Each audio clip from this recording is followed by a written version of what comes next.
The Mayo Experience. Mayo Experience. Mayo Experience.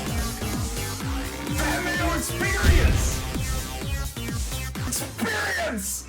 Welcome to the Pat Mayo Experience. Sony Open DraftKings picks and preview. If you want to get into a draw for $20 DK, hit the like button, leave your DraftKings handle, and tell me your two favorite players from below $7,000 in the Sony Open DraftKings field to fill out the bottom end of your lineups this week. Also, become a member at fantasynational.com. You can hit the YouTube page at Fantasy National and check out all the tutorials for all the tools and the easy ways to build lineups. The lineup simulator is up as well. And if you're looking for the cheat sheet for my picks for the Sony Open, go to dkplaybook.com sometime Tuesday evening, and it will be up. The betting cheat sheet will emerge on my Facebook page, facebook.com/thepme, Wednesday afternoon. And, of course, the betting show with Jeff Feinberg, already up. Go check it out. Subscribe to the podcast. Rick Gehman from DFS On Demand and the Rick Run Good YouTube channel and podcast is joining me. I'm sorry you didn't get into the PME Listeners League this week, sir. Dude, I think I was like, 45 minutes after it came out and it was already full. I don't know what we have to do about this, but everyone was digging it up before me and got in. I'm a little disappointed. I wanted the no rake for the week. Well, hopefully now that there is a lot of people didn't get in because it came out, the link emerged on the audio podcast feed, and that's where it's always going to appear first. So subscribe to the audio podcast. Even if you watch the video, subscribe to the audio podcast, iTunes, Stitcher, Spotify. You can do it on the host site on Audio Boom because that always comes out like an hour and a half before the video because, Rick, you know this. Audio, much easier to produce than video, right?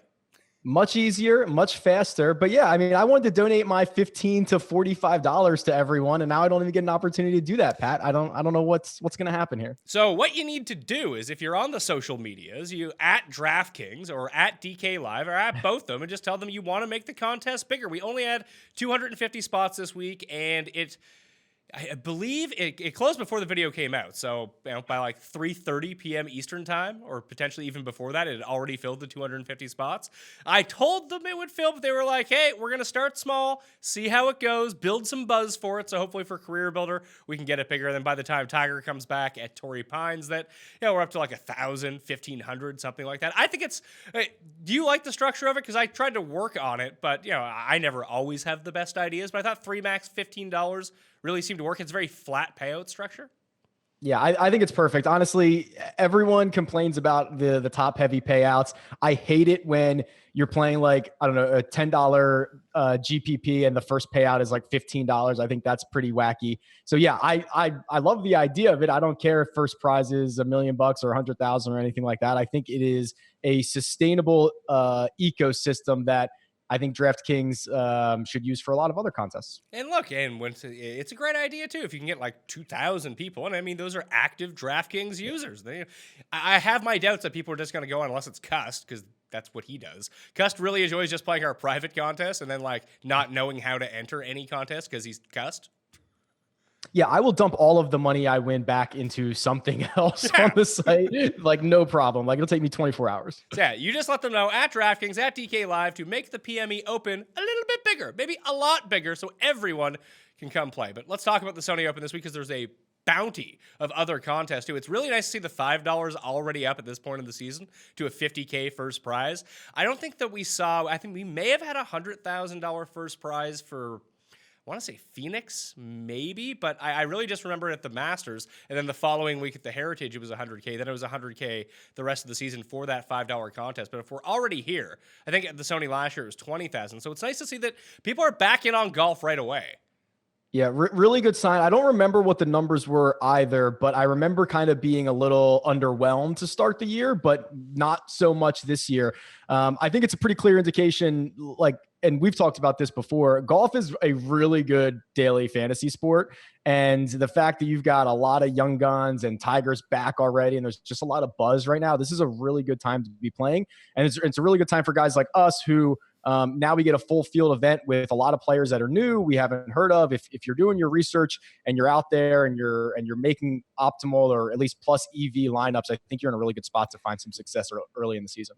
So the best way to go about researching this, and I plan on doing a research show, taking people through the process that I go through every week. And maybe you don't want to tail me because I'm not the most successful player in the world, but I think that I research well. I just don't put that research to the best use. Other people seem to take my research and do much better things with it. So I'm going to take people through a step-by-step guide of what I look for every week when I prepare for a tournament. Most of that just centers around Fantasy National. So if there's a lot of guys that you don't know about out there that you really want to get a quick hit on or figure out how they stack up against this field, Fantasy National really is the place for you. Then you can look at the course and see how their stats line up for what's demanded by this course. And you are running a series over on your YouTube channel right now, and I think it was just clickbait for me because you sent out a screenshot of the players that score more DraftKings points in their actual finishing position. And Rick, who was number one on that list? Yeah, unfortunately, I have to divulge that Luke List was number one on that list. And when I saw that pop off, I was like, oh, God, I don't know if I should tell Pat about this and just further ruin him, or if I should just keep this to myself and bury it and burn all the evidence. So what did you do? Were you surprised at some of the outliers from that? You don't spoil the entire video, but what were some odd things that you found from it? Yeah, so yes and no. I think what we've always known, but and at least personally, I've never quantified is some players are better for DraftKings scoring than they are for the PGA Tour. We get that, right? We know birdies are weighted heavily, so it was obvious to kind of see Tony Finau show up, Phil Mickelson show up at the top of these lists because they'll make a bunch of birdies in a row, they'll punt it back with a double, but that doesn't hurt you in DraftKings scoring as much as it might hurt you in the actual tournament. The thing that surprised me is how often this is happening and to what scale it's happening, right? So, I mean, literally, I'm going back through the game logs and every week, someone is finishing 20th in the tournament and 7th in DraftKings scoring or something like that. I might not have realized how big the swings and the differences actually are. And when you're just looking for pure DraftKings scorings, I guess in reality, I really don't care where you finish in the tournament. It ends up being important over time. So to find these types of players and kind of focus on them, and you can get a tap into just a little bit of additional upside, kind of opened my eyes a little bit. You also created a one and done research tool as well, didn't you? I did, yeah. So something I've been chewing on for, oh my God, it's probably been 2 years, Pat. And I was so mad at myself for how I punted away the one and done and screwed the whole thing up last year that I had to sit down and create something. And it took me forever, but I've tried to assign essentially an expected value to every player for every tournament. So if Justin Thomas plays the Sony Open over, infinity, how much money is he going to return? And I think I've done a pretty good job with it. There's some tweaks that I'll make throughout the season, but it's been fun to use for 2 weeks, and now the official one and done starts this week, so I can't wait to see it. Do you have any lean so far for the one and done? You don't need to give away your pick, but do you think you have it narrowed down?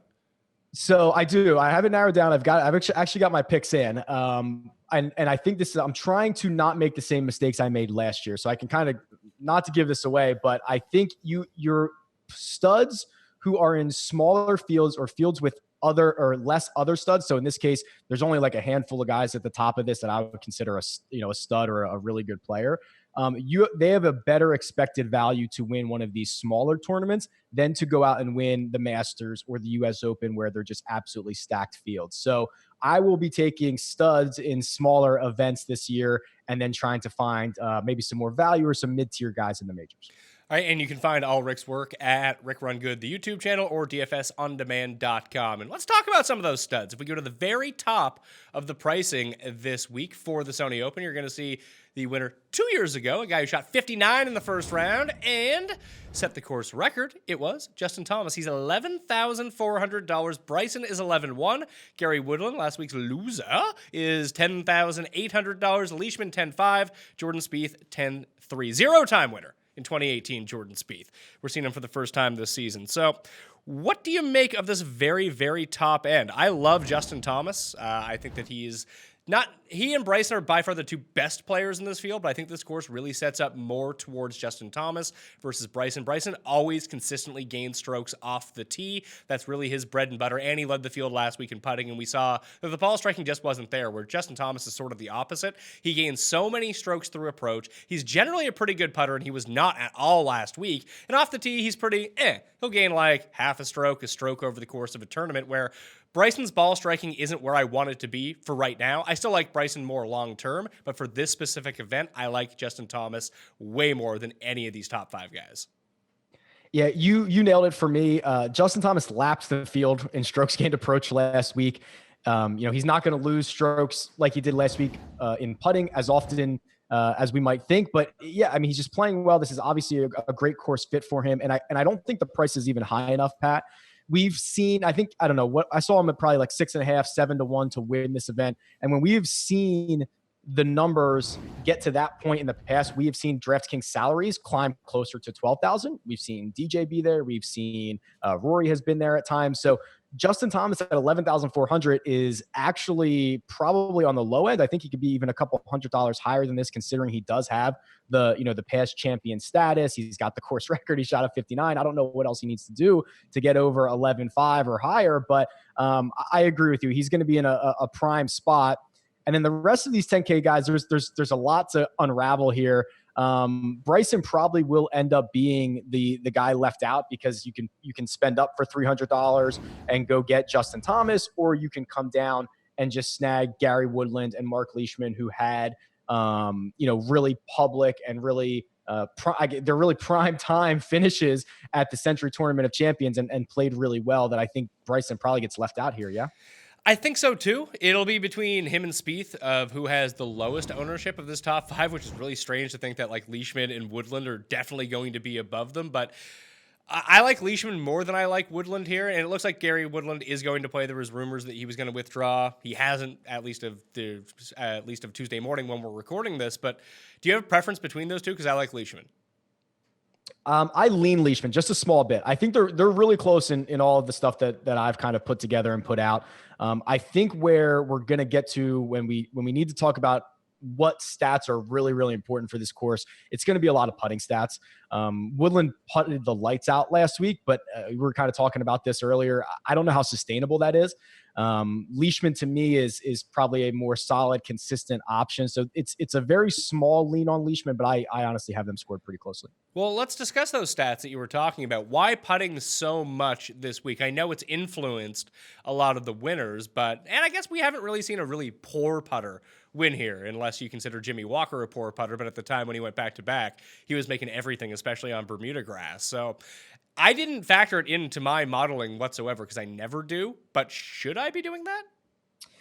I would say yes. And on the eye test, putting probably would not have shown up for me either, but it's when I started running the numbers and running the correlation between, I think now I'm up to the last 12 years of PGA stats and course history. Putting just showed up all over the place, and it was putts from 20 to 25 feet. It was putts over 10 feet. It was putts from 5 to 10. And some of those are very, very noisy, Pat. So don't get me wrong. I know that those are noisy stats, but the fact that they're all popping up as really, really important and highly correlated to DraftKings success this week is something that I have to kind of, take note of. So I did add in strokes gained putting. And to your point, we haven't seen a super poor putter win here in the past. I don't know if it's just the way, with this course being, cut near the water, it can kind of be a little deceptive on the breaks, and everything kind of feeds in a certain direction. So I don't know what the reasoning is, but if you just look at pure kind of DraftKings success and stats, putting is definitely a correlating stat. Yeah, if we look back at the past 6 years of this course and how strokes gained were influenced at Waialae, it's a very short course. It's only a par 70. Everyone can get to the par 5s and 2. Everyone can drive that 10th hole. So it's a situation where distance doesn't really matter. I've really found that strokes gained off the tee has been really minimized overall. Strokes gained approach is really where you want to be at if you're going to target a player, but strokes gained putting has influenced more of the top 10 than any other of the strokes gained stats, but that's most of the case, especially when you look at like the top 5 and winners at most courses. But like strokes gained around the green is 4 times less likely to influence it, like as weighted inside the top 10 as putting is. Like putting is almost a full stroke per round among top 10 finishers that they're gaining here. So it's very difficult, especially this week, to lose strokes putting and actually win this tournament. And we've seen that happen at a few over the years. Yeah, and I imagine that's just because a lot of it is this is going to turn into a birdie fest. If you're missing greens in general and you're having to play well, in bunkers and around the green, you're probably not making enough birdies to win this thing. So that might have a piece of it to do with it as well. But it is really interesting to see how this is shaking out compared to some of the other courses we've seen. So the one that I really like to use and use in lieu of putting, only because I think it just talks about not necessarily like birdie or better rate is really good because it shows you how many birdies that you make, and obviously that's important for DraftKings scoring, but it doesn't put them into any context. So Fantasy National has a stat called opportunities gained, which is a green in or under regulation inside 15 feet on the green or from the fringe. So if you have a putt from inside 15 feet, call that an opportunity, so that's a makeable putt for you. So I really like to look at that and see, hey, who's generating the most birdie opportunities? Who's generating these scoring chances, especially at a birdie fest like this where they can go low? And I'm looking at the past 24 rounds right now. Bryson's actually the best, and then it's really bizarre. It's like Vaughn Taylor, Peter Malnati, Sam Ryder, Cam Davis, Adam Svensson, Seth Reeves, and then it's Gary Woodland, Davis Love, and Hideki Matsuyama, Cam Champ. When I look at it, do you enjoy that stat, or do you think that's a bit noisy itself? Because I'm trying to take away the stuff that I can't really, I know kind of goes hand in hand with strokes gained approach, but when I think about actual birdie opportunities, this is what I'm thinking of. Yeah, I don't mind that stat. I actually probably like it. It's almost the PGA equivalent of a target in the NFL, right? It's like, oh, he got targeted on that. Like, yeah. I want guys with a ton of targets. I want guys with a ton of opportunities. So I do think it's valuable. We could spend a lifetime. There are so many PGA stats, and then trying to figure out which ones are noisy because these guys can play so differently. You can be DJ and you can bomb it. You can be Brian Harman. There is a lot of noise out there. So there's, I think, officially on the PGA Tour website, there's like 508 or more stats. I would know I pulled them all, but it's one of these things where a lot of them are just noise, right? And I don't think opportunities gained is very noisy because it does correlate to what we're looking for, which is just give me as many chances as possible. And that's what you hear these guys say, like in post-round interviews, right? Like Rory, oh, why'd you collapse on Sunday? Well, he had a bunch of opportunities. He just didn't make anything. Like those guys kind of talk about that similar situation as well. And making a putt from 15 feet is theoretically a lot easier than making it from 64 feet, unless you're Cameron Champ the first 2 days of the Tournament of Champions, where it didn't matter where you were. As long as you hit a putt, it went in the hole. And then, weirdly enough, that stopped all of a sudden. It's funny how that stuff works, and it all just regresses right back that, yeah, all of a sudden you start missing 4-foot putts. But I think it's a good, like a lot of people like to use greens in regulation or greens and regulations gained. I think this is a much better stat to replace that. Like I never use greens in regulation anymore because either do I. A green in regulation can be from 75 feet away. That's exactly right. Of course, some of these courses have massive greens. Hitting the back right corner and being 70 feet away is completely different than stuffing one to 2 feet. Like I completely agree. Greens in regulation is no longer a really viable stat when we have a lot of better ones out there. You playing Jordan Spieth? Okay, so I'll spend like just a few seconds on Jordan Spieth. Yes, and I think this is you really have to buy into this, like, or be out on it. So like Jordan Spieth's going to win again. Right. He's not going to go another year without winning. I just don't imagine that ever happening.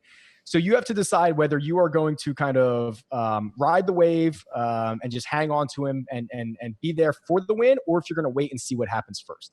If you wait and see what happens, you are going to miss the win.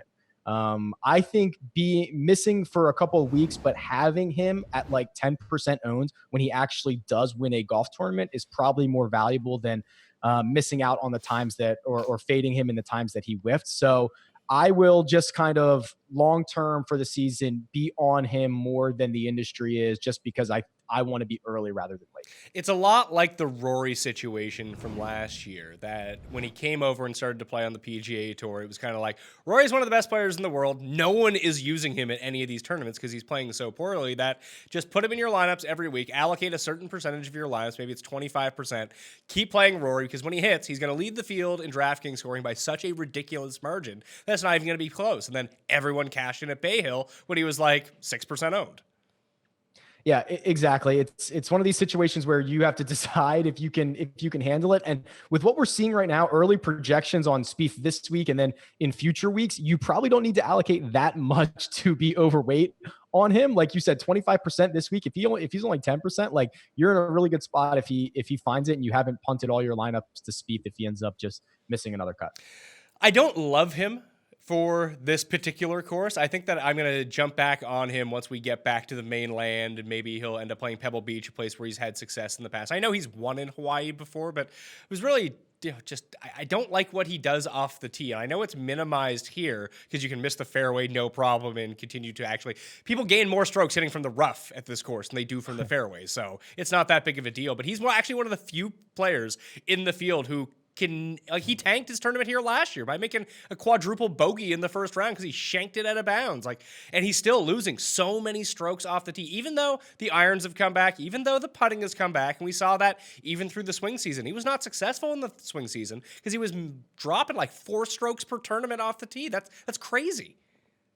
Yeah, it is, and this is where I love this time of year, and we start to get into a lot of narratives or a lot of guessing games, which I think is always fun because some of these guys we haven't seen in a while, right? Now we have seen Spieth during the swing season, but he played 2 events since September or something like that. So we haven't seen a whole lot of him. We've seen him play a few rounds, and now we're trying to make guesses at what he's doing. But if you just kind of look a little bit deeper, Spieth is a lot like Bryson, where this guy has been absolutely grinding like every day in the simulator or wherever he's at to get his game right. I think him missing the Tournament of Champions this year is kind of a big slap in the face. And I don't usually get into the narrative stuff. I usually kind of stay away from it. But he's one of these guys that is just going to grind for you every single hole. So I'm always willing to fire him up.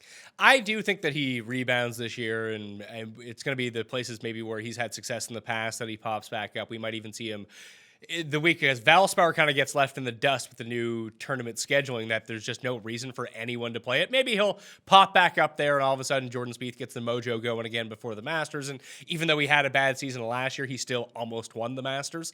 So I'm still in on Jordan Spieth. The problem is this week, I don't love the course fit, and it's the guys around him. And I get the whole game theory play of Jordan Spieth. I just don't know if this is going to be the spot for me, because I just look into the $9,000 range. I just look one spot below him. There's Cam Champ. He's sitting there at $9,900. I know he's the flavor of the month, but he had those 2 awesome rounds on the greens, and the ball striking wasn't necessarily there for him last week. But I actually like Luke List. I think the Champ's going to do really well at some of these shorter courses. I agree with you. Cam Champ's very, very live this week, and I hate that he's already $9,900 and everyone loves him. It kind of stinks, but he's very live. I think he's going to, like you said, find success at courses that are not just for bombers. He's gaining a ton of strokes basically everywhere. I think his ceiling is very high, and he's one of these guys where he doesn't need to finish, 5th to be the 5th highest ranked DraftKings player, because he can make a lot of birdies. He can make a lot of eagles. He's going to hit I don't know when he's going to hit 9 iron into some of these par 5s. He's going to have a lot of opportunities. I think he's very, very much in play here. So Champ, $9,900, Reed, $9,600. And then we drop down. We got Cam Smith playing for the first time since winning over in Australia. He's 9,400. Hideki, Griot, Paul Casey, Kevin Kisner. Kisner's just been ass, really, for a while now. Yep. He pops up randomly because he's a very good short game player, a very good putter. And this is a tournament where, on paper, he should play really well. I'm just not feeling it at all. In this range, I actually kind of like Paul Casey the best, along with Cameron Champ. Are you buying into the narratives that you want to play the guys who played last week? Because I am. Oh, yeah, big time. And almost just if it's to ease our mind a little bit, because we've seen them. Like some of these guys, you're really taking flyers on because we don't know what their game's like, but we're even taking more on because we haven't seen them in so long. Someone like a Hideki who, I don't know even the last time he teed it up. I mean, we played at the WGC at the end of last year. I think that's the last time we saw him. But yes, I would prefer to get guys who have already played this year, who played last week, who I have at least seen something with. But with that, you get the increased ownership, right? I think that's the general consensus is Paul Casey will be more popular than Emiliano Grillo or Hideki Matsuyama because we've seen them more recently. There's a recency bias there. I think hold on. There is, but I don't know if that's necessarily going to be the case here, because people love playing Emiliano Grillo. People love Cameron Smith. I'm a part of the collection of people that love Cameron Smith, but he's just never really put it together at this tournament before. That I think there's enough guys, like even Patrick Reed at 9,600 here. I think there's enough in this area to take away that no one's going to be super chalky. So I do think this 9K range is probably where GPPs are won, because you could get a lot of guys with low ownership. You can always go up and get Cam Champ. You can go down and there's some good guys under 9,000. This is kind of like a really weird tier of pricing with guys who maybe not have played well recently, Patrick Reed, or guys who have not played at all. So it is interesting that I think this is where your GPPs are won if you can find the right guys.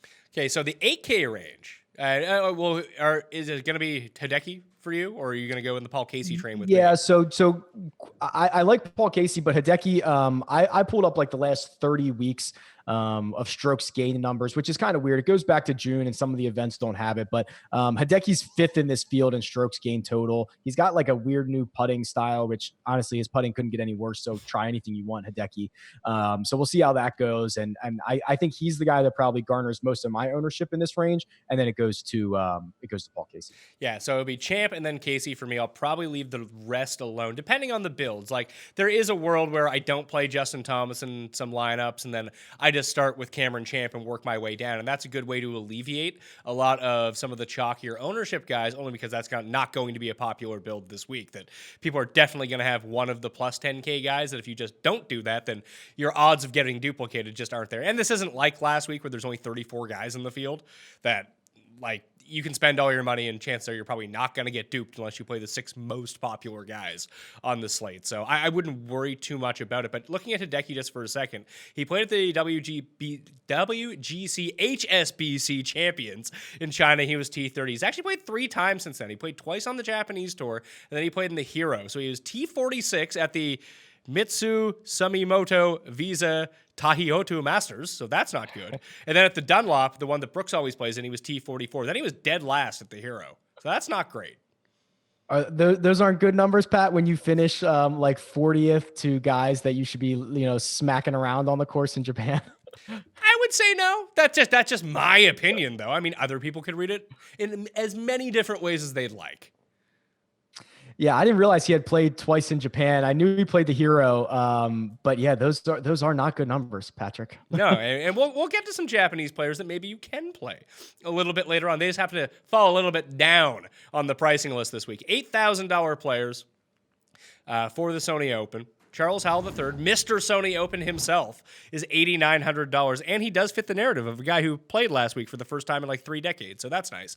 Answer is back for the first time since his win over in Australia. Kyle Stanley, Zach Johnson, Matt Kuchar, Bubba Watson playing for the first time since 2010. Not really a typical Bubba course, but we'll see. Adam Scott, Snedeker, Russell Knox, Russell Henley, who's a former winner here, my main man C. Woo! Kim, who's strangely $8,000, and he's like 50 to 1 to win. Why is everyone like? Why are the books loving Siwoo here? Like he's usually like 150 at these events. Yeah, actually, I've never said this before, so I'll only say it once. Siwoo popped on my model this week, and I'm actually kind of on board with him.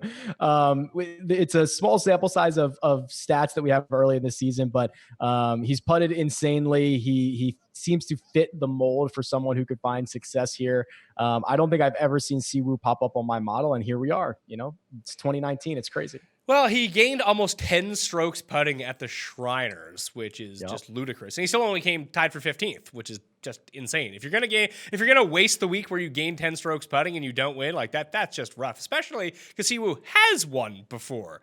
It's really just strange. I worry about his ball striking here, and I don't like to tackle. I mean, everyone knows how much I love Siwoo, but I don't like to tackle him when he's too expensive, and that's where he's at right now. Fortunately, he's Siwoo Kim, so he's either going to come third or he's going to come dead last. That if he comes dead last, he'll be back to being 150 to 1 or so in 2 weeks' time. So I'm not going to worry too much about it right now. If Siwoo wins and I'm not on board, you may never see me again, but those are the chances that we take. We fill out some bets or we play some DraftKings lineups. Who is it in the $8,000 range that you do like? Because I like Matt Kuchar a lot. I think Kuchar's a pretty good fit, but I'm going towards the top portion of this tier, and it's Mr. Sony Open himself, Charles Howell, who, I think he's rattled off 6 top 10s in the last 8 or 10 years here. He's just he has an unbelievable course history. We've already seen him capture a win. He played well last week. He finished 14th at the Tournament of Champions. And then I like right below him, and you mentioned him as well, it's Abraham Answer. Having a really good swing season, not only on the PGA Tour, but he captured that win. And he's been one of these guys that if you look back in the last, 30 weeks or so is what I've got here, he's actually got the 4th most strokes gained of anybody in this field. It's Cameron Champ, it's Bryson, it's JT, and it's Abraham Answer. So I don't know what kind of ownership he's going to garner, especially if Charles Howell kind of sucks it up there at the top half of this range. But you're going to see me probably be significantly overweight on Abraham Answer. Two guys that I have projected for a lot of ownership in the 8K range. Adam Scott is one of them, and Zach Johnson is the other. I was all about Zach Johnson last year in this spot. He was the first round leader. It was fantastic, especially when you have him as an outright to win. You're like, all right, let's go do this, Zach. Go cash your number. It's going to be a great way to start the season. And then he was putrid for the final 3 rounds. He made the cut. I think he came like 17th or something like that, but nothing too great. I think I'm going to pass on ZJ this year. He does have a new caddy, though. I was just going to say he's got a new caddy. Maybe he's, got a little lighter under his butt or whatever you want to call it, right? He would fit the narrative of being a really good putter, which is a stat that we've seen here on the course. And then also I think Snedeker at 82 he's got me all tied up. I had a lot of Snedeker last week, He was supposed to be super chalky. He ended up not being so. I think we just oversaturated the market on him. And he would be the guy if we're looking for approaches, if we're looking for putts. Snedeker fits that, but I think he lost strokes in like nearly every category last week. So I don't really know what to do with him here. I'm probably going to use him and just be, slightly overweight if I can figure out what his ownership is going to be this week. But I imagine, if he was supposed to be chalk last week, it didn't pan out. Maybe he's even lower this week. I might get him at a really good price. You may. I have right now projected at 8%, but again, it's Tuesday morning, so it's really tough to tell because not a lot of information has really been gathered so far. And we haven't talked yet. Now that we're talking, we'll release this out to the world. If you're on Snedeker, maybe people are like, Rick's good at this. Pat's not playing Snedeker. Rick is. Let's play Snedeker. That's the smart move. And it'll turn out that he's like 25% owned. I don't know. Do you have any feel for Adam Scott? Because I'm not going to play him.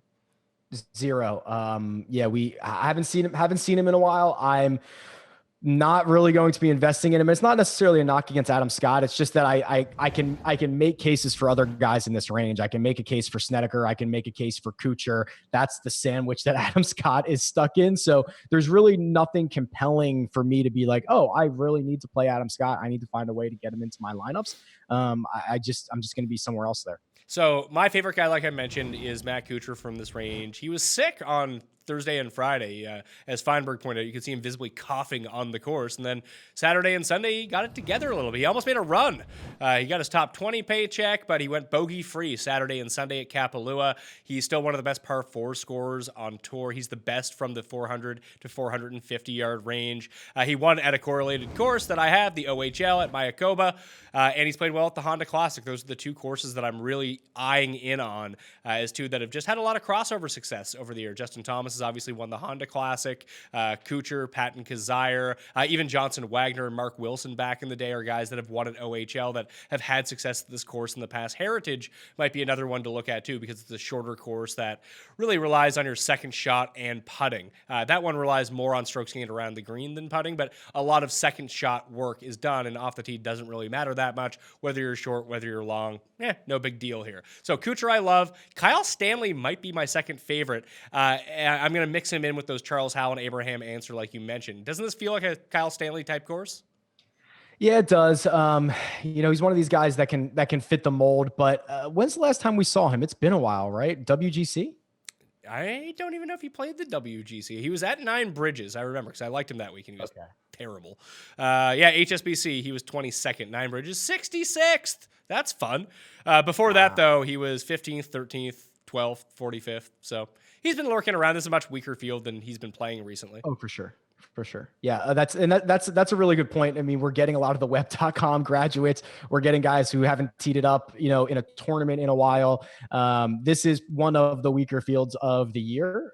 So even these guys who are normally in the middle of a pack of your standard PGA Tour events, everybody pretty much gets a boost here.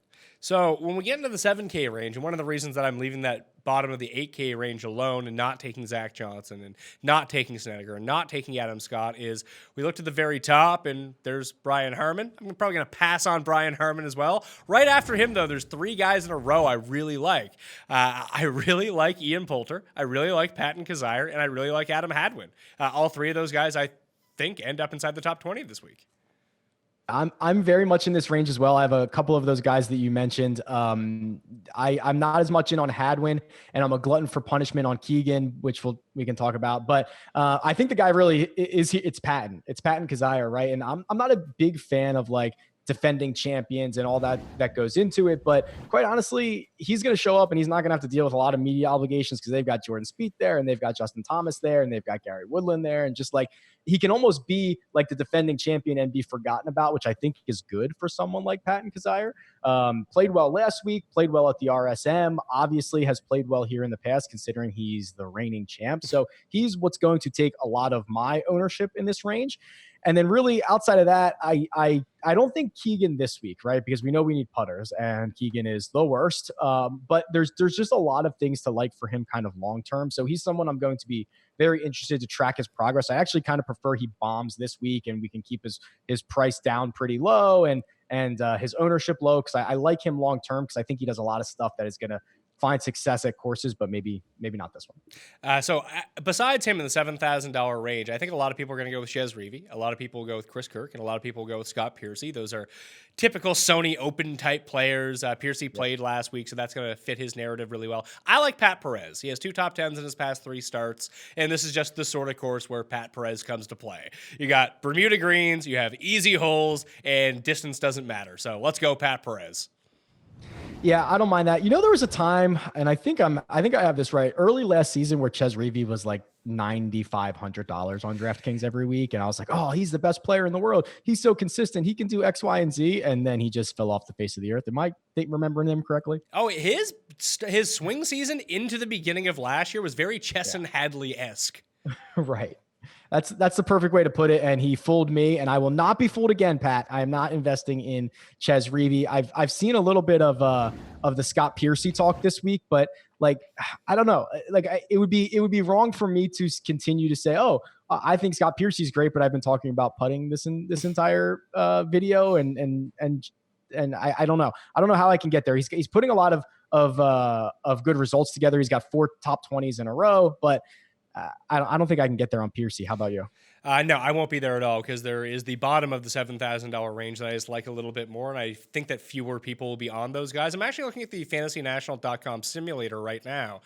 Do you know who is projected to have the second most wins? If we ran this 1,000 times, who would come out as having the second most wins of any player in the field? And they're in this 7K range? They're in the 7K range, $7,500. Oh God. Don't tell me it's Kevin Tway. Sung Jae Im. Okay. I don't. Good. It measures just the length of the holes and how you typically score on these holes. Apparently, there's not a lot of long ones on here. Like there's no long par 5s. The par 3 range falls directly into where he ends up playing well. That I think I'm going to take a gamble on him. It's interesting because he shows up so what I've started to do this year is I've got my normal projections, but then I've got like floor and ceiling projections as well. And he's one of the guys that has the largest outcome or largest range of outcomes. Like his floor is one of the worst floors in the field. His ceiling is like a top 10 ceiling for me. So it's really a huge range that I haven't seen in a lot of other players. So that's why I kind of circled his name because I was like, wow, this is a pretty volatile play. I might want to throw him in a couple of GPPs. So that it doesn't really, I guess it does surprise me that he has a win expectancy of what you just quoted, but at the same time, there's plenty of upside. Beyond him in the 7K range, I like Andrew Putnam. I like Danny Lee. I actually like Danny Lee a lot here. And other than that, I'm good with just passing on the rest. And it breaks my heart because like Sam Ryder's there, Joel Damon, Sam Burns. Maybe I'll be in on Sam Burns. I could probably talk myself into Sam Burns. But other than that, nah, I'm not feeling it. Yeah, I'm a sucker for Sam Burns too, but I will probably get back on Tway. I think there's always this perception around guys who like lead the first round of a tournament or lead the second round and then kind of fade away where that was a disappointment. But honestly, like if you rostered Kevin Tway last week and you would have said, hey, he's going to finish T11, like I would have loved it. I would have jumped for joy. If you told me he was going to do that again this week, that'd be great.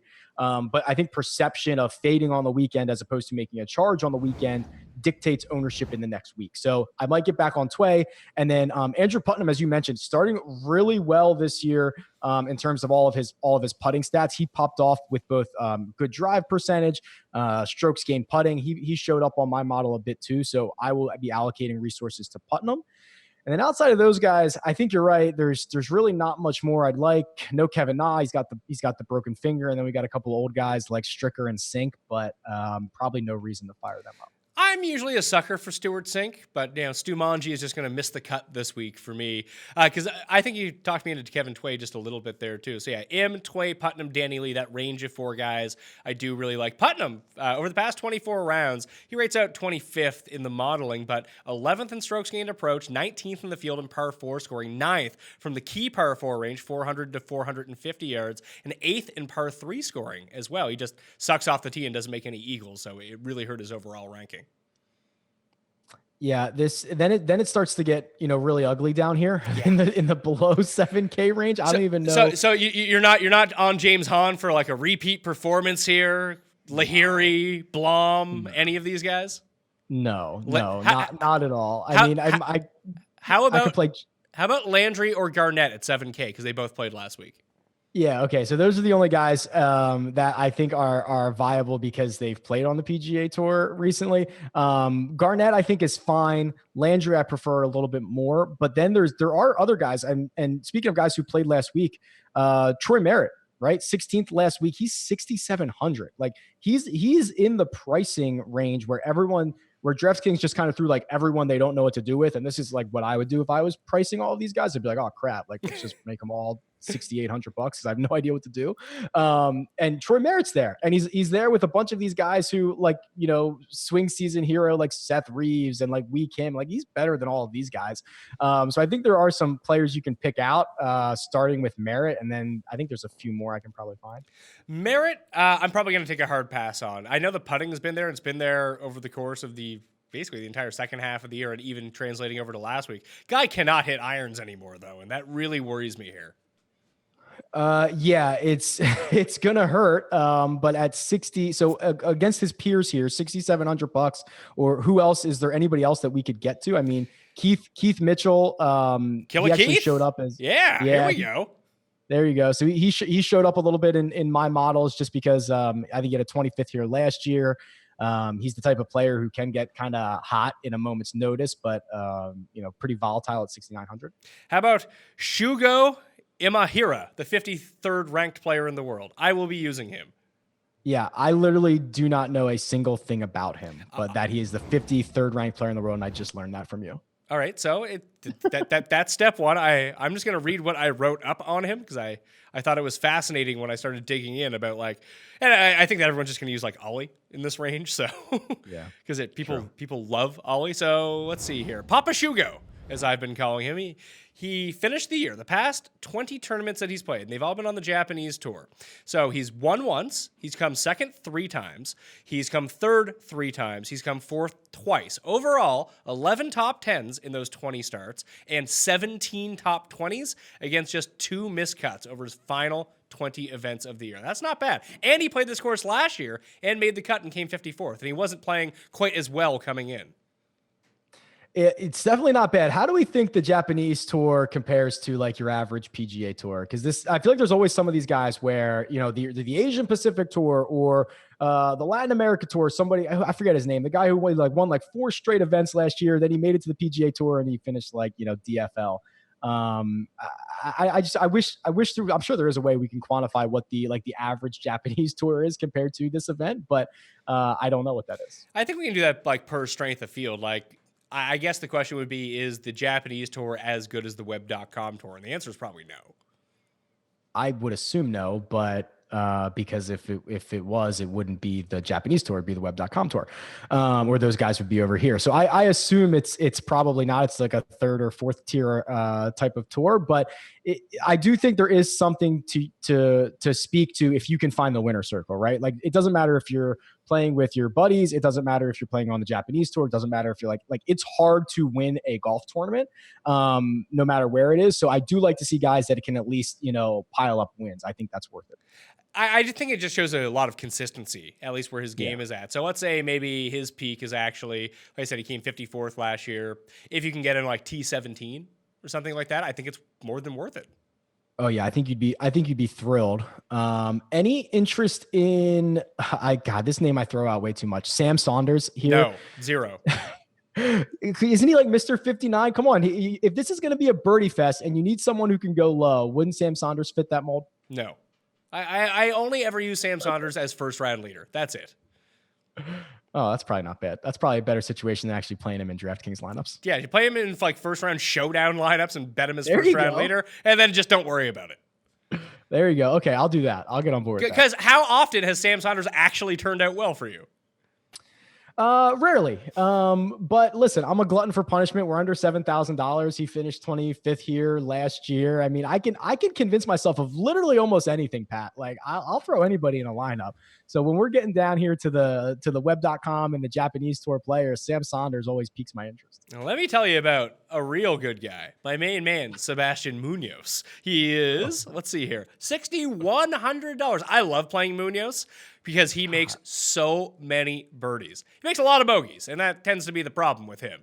But his like birdie or better rate is out of control. It's like top 20 in this field. But he's someone that I probably will play in Showdown. I'll probably play him as first round leader, and I don't know if he's going to crack the lineups this week. The problem is it's hard to find guys that you like at all from down here. You know who rates out really well? Alex Prue. Oh, okay. I saw a little bit of him pop up on my models. I mean, Tyler Duncan, it does get really bad down here in this stretch. I think I'm just looking at the names around Sebastian Munoz, and it's like Eric Dugas is the same price. He's cheaper than Y.E. Yang, Pat. Like you can't play someone who's cheaper than Y.E. Yang. I'm pretty sure that's a rule that they have, but it is really ugly down here. What Julian Etulan, our Euro Tour friend. I mean, he can get it hot. We've seen him at times, but it is really, really bad. Yeah, I'm just kind of scrolling through. Maybe you go Clark. All right, Luke Donald's down there. That's fun. Good on Luke Donald. Wow. Sang Moon, Feinberg and I discussed him. He's no good. Brendan Harkins, he played well here last year. No, that was Tom. No, you know what? That was Tom Hoagie who I'm thinking of. Never mind. I get them confused. Save Bozelli for next week. Yeah, Bozelli at Career Builder. That's usually where he ends up popping. So this makes the builds really tough, though. Yep. I actually think your strategy of like starting with a Cameron Champ, I don't know how. I guess it would be pretty unique because you'd be fading the top 5 guys. Yeah. So starting with Champ and then not having to touch really any of these guys down here is a pretty appealing way to go. I haven't built too many lineups yet to this point in the week, but it is something I'm going to be tinkering with because it literally just falls off a cliff here at the end. So if you're able to get some of that value in the mid 7s and just kind of pack a bunch of those guys in there, you might be both unique and in a better situation. Maybe I'll need to expand the range of players that I have in the 7K ranges because I have very little interest in a lot of the 6K guys outside of my man Papa Shungo, and then maybe add like Lahiri into the mix. Yeah, you would have to expand your player pool down here, and I'm trying to find somebody who I'd be comfortable doing that with. And it's pretty slim pickings. Or if you just wanted to go all in on one of these guys, like if you really liked someone like an Andrew Putnam, if you really were committed to a Sung Jae Im or a Kevin Tway, could you lock them into a bunch of lineups and just kind of burn that spot and get some salary cap relief? I don't know what those builds would look like, but I'm at least going to try them out. Maybe the answer is Bryce Garnett at 7K. I know he has a bad history here, and people will go to Johnson Wagner because he's won, not realizing he's missed the next 5 cuts in the past 5 years. But Garnett, despite not having a great history here, that it's sort of the perfect course for him. And he played last week, which is really nice. Yeah, it is. And it's nice for a lot of reasons. It's nice because they're playing. We know what they've done. It's nice because they're already over there. A lot of these guys who are flying in late and trying to get acclimated to everything. Either, he's played a lot of practice rounds. So I agree. there's going to be an opportunity to lean on guys who played last week, and they're a lot cheaper than some of their peers, even though they played in the Tournament of Champions. So I think you're right there. I'm not sure if Garnett is the guy for me, but compared to his peers, compared to our buddy Tom Hoagie, like, yeah, I'd much rather have Bryce Garnett. Wait, is Tom Hoagie in this field, or was it Brandon Harkins? $7,000, right? Oh, I didn't even see him there. Oh, I love it. I love Tom Hoagie. Hollywood Hoagie. What's he been up to lately? Oh, a lot of missed cuts. Perfect. Yeah, right. Exactly. Classic Tom Hoagie. At least during the swing season last year, you could kind of see it coming. He had a top 10 at Shriners, 61st at the OHL, made the cut at RSM, top 25 there, and then third at Sony. This year, he's coming in with, what's this here? Miscut, 37th. Yeah, you can't be mad about that. That's like on brand for Tom Hoagie. Like that's all cool. Miscuts, man. That's what he does. Yeah. Okay. I'm going to play some Michael Kim. That's the last thing I'll say. Insane. He lost 16.3 strokes off the tee last week. That's almost impossible. Okay, so you're just so your reasoning for playing Michael Kim is it can't get any worse, right? He was like 11th in the field in approach, and like he was like neutral putting. That if he just reins it in a little bit and doesn't have the worst week of his career with a driver at a course where driver matters, like you need to be able to bomb it out there and at least keep up. And he just couldn't. Here, it's not going to be that big of a deal unless he's hitting it out of bounds and he's fucked. But who knows? Yeah. I'm looking at it now. Yeah, he gained 2 strokes on approaches. He lost 16 off the tee, 12 tee to green. Oh my God, this is really ugly, Pat. It's not great. I'm not going to lie to you. However, it can't get worse. It can't get worse. This is true. Because he was DFL last week. But he did play, so that's always nice. Maybe if I play 20 lineups, I'll have him in 2, just to see it, and I'll take my money and light it on fire. But, Rick Gehman, thanks for coming on, dude. Yeah, always fun, Pat. I'm happy to have another PGA season upon us. This is going to be a lot of fun. Do you have any, like, I haven't updated my cheat sheet yet. The only ad that I've made so far, because I bet Leishman at 20, I bet Poulter with the each way at 60, and then I bet Michael Kim at 250 to 1 because I thought it was funny. I also bet Paul Casey. I added him to the list at 33 to 1. Do you have any feel for outrights? Or, like, is Champ at 25, like, a decent option? Yeah. Well, what's Leishman at? What's his latest number? He was at 20 when I got him yesterday. But he could be down now because odds and lines are subject to change, and see website for actual odds. And if you or anyone you know has a gambling problem and wants help, call 1-800-GAMBLER. Leishman's at 18 now. I like that it's always like and wants help, right? Like I don't want help. I have a problem, but I don't want help, so I have to call that. Yeah, listen, if you want help, and some people do need help, a lot of help. Yeah. 1-800-GAMBLER is where you want to be. Yeah. For sure. I do think there's a little bit of value in Cam Champ. I mean, I would be concerned if he hasn't won to this point in his career, but fact is he has, and he's closed it out. And in fields like this, I'm really starting to believe there's probably only, 5 or 6 or 7 guys who are going to win this, more than half the time, right? If you put them all together. So I think Cam Champ is pretty live. If you ask me to take a flyer down on someone, I mean, unfortunately, Kuchar probably has a better DraftKings price than he does like an actual betting price because he's a pretty public player. So he's probably better to use on DraftKings, but he's a guy that I think is a little sneaky here. He's 40 to 1. Wow. Yeah. In this field? Yeah. That's surprising. I like him a lot. I missed my number on Poulter. I bet him at 60s. He's down to 66. That's stupid on my part. Putnam's the one I missed on because I was going to bet him yesterday. Jeff and I were talking about it at 80. He's down to 55 to 1. Guess there's heat on Andrew Putnam. Yeah. Wow. That's pretty interesting. Yeah. There's this field is so weak that you could probably get me to take a lot of these guys, but I'm really surprised to hear Kuchar is laying that number. That doesn't feel right to me. No. Would you bite the bullet on a 28 to 1 Charles Howell III? Maybe. I think I've bet Charles Howell III a handful of times, and obviously it wasn't at the RSM or whatever he won, right? So I've always been a loser, and I don't have the opportunity to cash out. So I usually stay away from the betting market because of that.